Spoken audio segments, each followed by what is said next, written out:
लावा भुजना नदिया कैसे सपरी। लावा भुजना नदिया कैसे सपरी।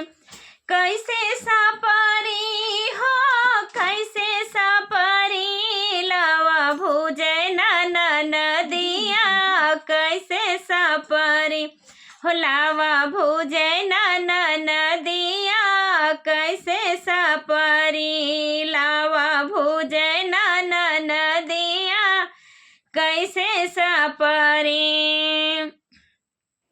सासू से मांगे झुमका बाली और नाक नथुनिया हो। और नाक नथुनिया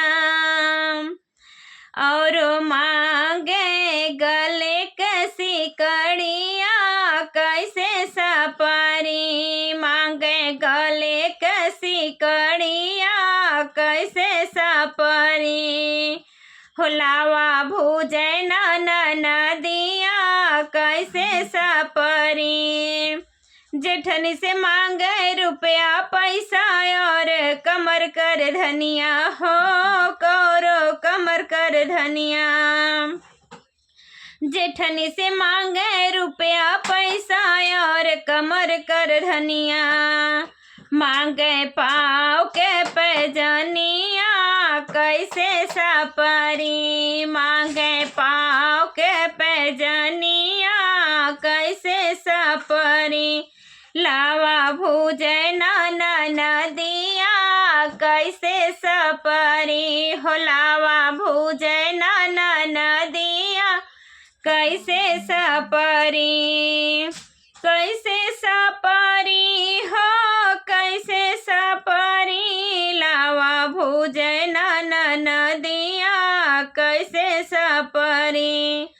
हमसे मांगे ऊंची अटरिया और चटकी चुनरिया हो। हमसे मांगे ऊंची अटरिया और चटकी चुनरिया।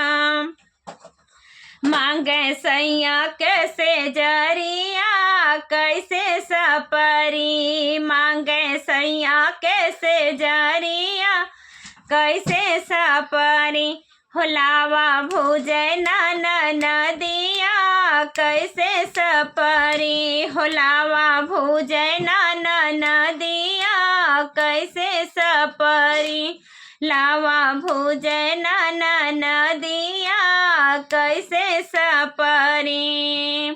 तो ये लावा भुजाई गीत आप सभी को कैसा लगा प्लीज़ कमेंट बॉक्स में ज़रूर बताइएगा और अपना प्यार दुलार आशीर्वाद इस छोटी सिस्टर को भी दीजिएगा। आप सभी लोग से जय माता दी। हर हर महादेव। जय श्री कृष्णा। राधे राधे।